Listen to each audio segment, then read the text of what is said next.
My mom's storage room is only 70 square feet, said my eldest son and his wife, who had suggested we all live together.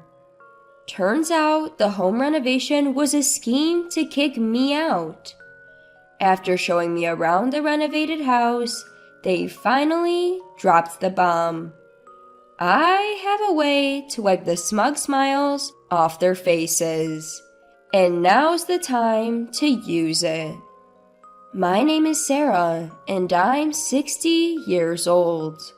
I lost my husband to cancer 3 years ago and now live alone.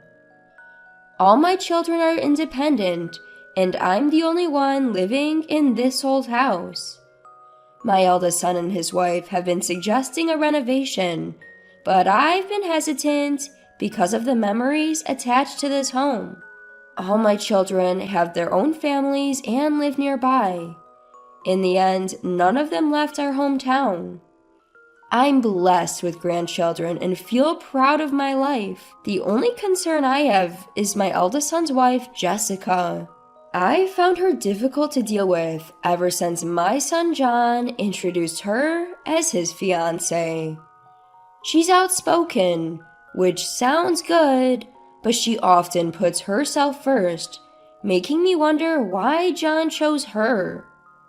John used to be a quiet guy, but he's changed since he started dating Jessica. Their wedding was all about fulfilling Jessica's wishes. I had advised them to balance their seating arrangements, but it was all about Jessica's friends, which was unsettling. On the day, Jessica's parents intervened, but if they hadn't, John would have been sidelined. When I asked John about it, he said, "I left the seating to Jessica." "You can't leave everything to others," I advised, especially since they were about to become a married couple. I did give advice, but I felt it was only a matter of time before Jessica took control. Initially, John had offered to live with us, concerned about our aging. We were thrilled, but Jessica opposed it, saying, "I absolutely don't want to live together as newlyweds." Apparently, they had discussed it before getting married, but Jessica changed her mind at the last minute. Forcing a living situation with a reluctant bride could lead to mother-in-law and daughter-in-law issues, and we decided to give up on living together for now.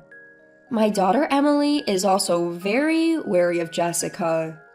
Emily told me she had heard rumors about Jessica's flashy lifestyle during their student days.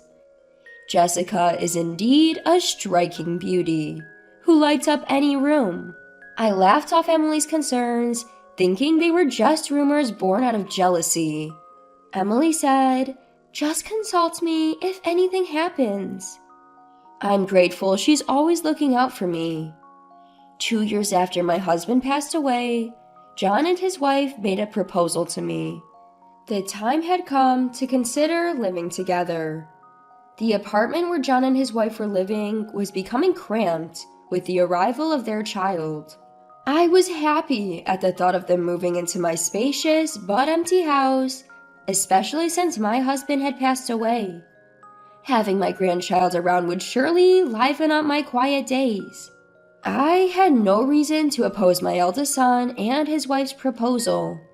However, they wanted to renovate the old house before moving in. The plumbing was outdated, and the flooring could use an upgrade for the grandkids. Separate rooms for each child would also become necessary. As I age, I had been thinking about making the house more accessible, so renovating now made sense. "Sure, go ahead and make the place more livable," I agreed. And so my cherished home was set for a makeover. From now on, my eldest son and his wife would be the primary residents. As long as they secured a space for my altar and my room, I was fine with leaving the rest to them. I should have discussed things more at that time, but I thought it was better to let them handle it. During the renovation, I assumed John and his wife would take care of me, But that wasn't the case. Jessica informed me there was no space for me to live comfortably, so I turned to Emily for advice. Emily and her husband warmly welcomed me into their home. Their kindness was a joy, and living with them was delightful. Emily's husband had lost his parents, and he treated me as if I were his own mother. While the renovation was underway, they even took me on trips. They also contributed financially to the renovation, even though they wouldn't be living there. I told my eldest son to thank them, but there was no sign of gratitude. And they wouldn't let me see the renovation progress, saying it was still dangerous. I was getting a bit anxious. One day, I decided to secretly check on my house with Emily and her husband. Something felt off. The interior looked great, and the construction seemed to be going well. I brushed off my uneasy feeling at that moment. "Where will the altar go?" Emily casually mentioned as we were leaving. That's when I realized I hadn't seen a spot for it. We probably missed it because it was dark. I reassured her, smiling at Emily, who was nervously biting her nails. The next day, Emily seemed concerned. She's more observant than me, and her husband is an architect with a home office and studio. Emily spent some time consulting with him in the studio. I could hear the lively voices of John's children, my grandchildren in the background. That night, after putting the grandkids to bed, Emily called me into her studio with a simple, "Hey, can we talk?" Spread out on the table was a floor plan. "What's this?" "It's the floor plan of our new family home before the renovation, and this one is the new floor plan." I figured Emily must have used her husband's connections to get these. Blueprints, renovation plans, and floor plans were all in Emily's possession. Laying the two side by side, it was clear the house had undergone a complete transformation. It hardly resembled the original layout. "Don't you find it odd? I thought something was off when we visited yesterday." Emily pointed to the new floor plan as she explained. "There's no space for Mom's altar, or even a room that resembles mine."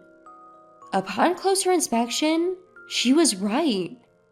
The place to put the altar and anything that looks like my room are gone. The sunny room facing the garden, which used to be mine and my husband's, seemed to have been converted into a room for the eldest son and his wife.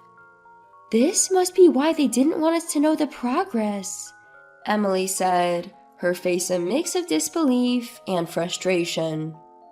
I had a clear agreement with John. I kept going back and forth between the plans, unable to believe that none of my wishes were reflected. "I can't believe this." Emily tightly gripped my hand. "Mom, if they're playing games, we can play too." She encouraged me with determination. Emily advised me to act oblivious for a while. It seemed she wanted to give them enough rope to hang themselves. In the meantime, we'd prepare our counter move. Emily's husband had checked with the construction company, and it turned out Jessica was the one mainly pushing the project forward. Apparently, she had been quite demanding, causing headaches for the project manager, and they had told the contractor they'd be living there as a family of 4. Emily was so angry she looked like she was about to confront John and his wife right then and there. I was more stunned than angry, my mind eerily calm. "Mom, the renovation will be complete tomorrow. Come take a look." John's message came about a month after my secret visit to the construction site. It seems the work was finally done. "All right, I'll come with Emily and the others," I responded, pretending to be clueless. They were moving in the next day. Most likely, they'd thrown away most of the stuff we'd left behind. I was just grateful Emily had moved my late husband's keepsakes. The next day, Emily, her husband, and I went to our old home. The exterior hadn't changed much, but it looked like they'd repainted the walls. As we entered the gate, John and his wife came out to greet us. Jessica was smirking. She was probably imagining the drama that was about to unfold. I thought to myself, he really married a piece of work. We were shown around the house, room by room. The interior was completely different. Some of the original structures remained, but it felt like a brand new house. We were led into the living room.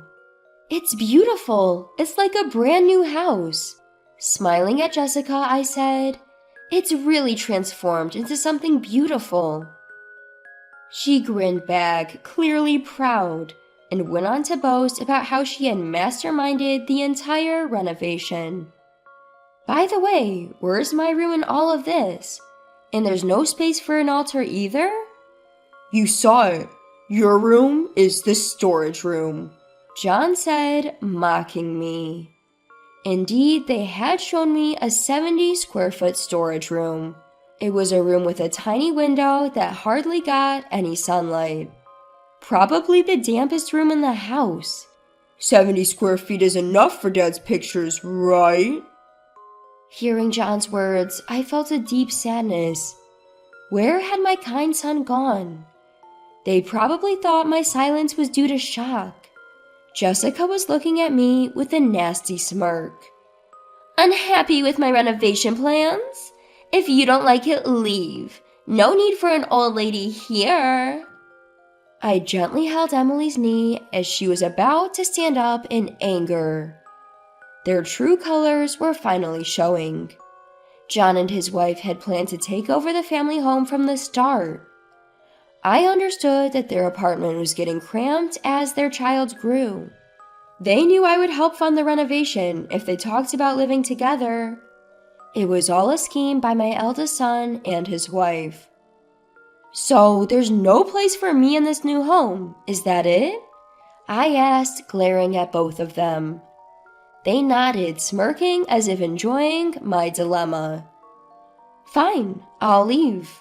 "I will," I said, smiling back at their smug faces. Jessica looked a bit deflated. She probably thought I'd put up more of a fight.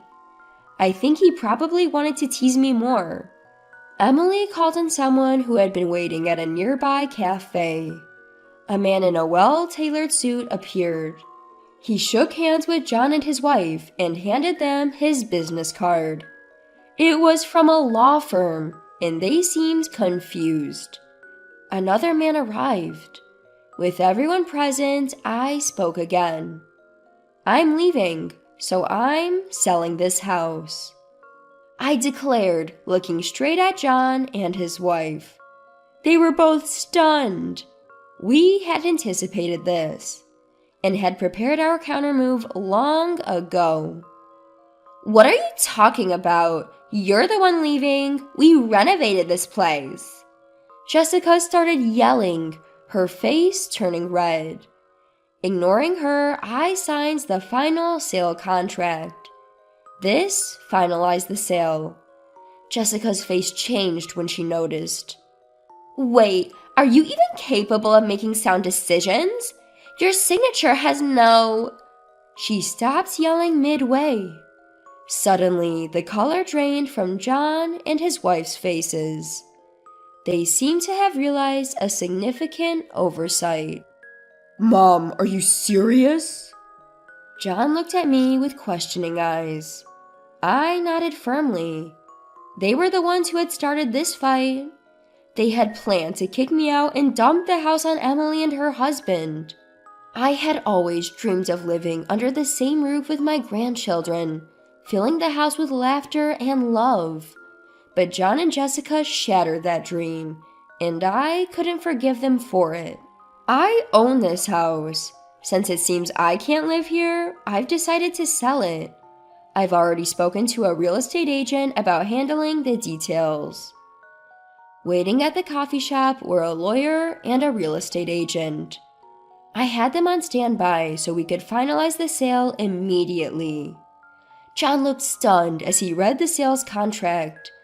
Jessica's face turned ghostly white. Apparently, the lease on the apartment where John and his family currently live is ending this month. They were now in a bind, needing to find a new place to live as soon as possible. Hold on, where are we supposed to live now? John called out to me as I was about to leave. His voice dripped with a manipulative sweetness, and I was sick of it. Jessica seemed to be pinning her hopes on John's plea. They must think I have a soft spot for my eldest son. Why don't you talk to the real estate agent about that? At my words, John's shoulders slumped in defeat. Jessica let out a scream-like sound, calling me a monster. John and Jessica tried to apologize multiple times afterward, but Emily never let them see me. The newly renovated house quickly found a buyer, and another family has already started their new life there. John and Jessica, it seems, had drained their savings on the renovation and were now financially strapped. They ended up moving to an even smaller apartment than before. Their children, my grandchildren, didn't like the cramped space and left. Now, John's kids are living in my new home. Apparently, the day after we secretly visited the construction site, John's children had consulted Emily. They were concerned about the absence of a room for Grandma in the new house. My grandchildren are innocent in all this. Jessica has even lost the affection of her own children. John, now reprimanded by his kids and regretful for forcing them into a smaller home, knows they're staying with me. These days, it seems fights between John and Jessica are constant. I'm living comfortably in the new house that Emily's husband designed for me. I didn't want to make my grandchildren uncomfortable, so I had rooms made for them too. When I invited them to live with me, they moved in right away. The lively household I had always wished for is now a reality. Making lunch for my grandchildren has become my new joy in life.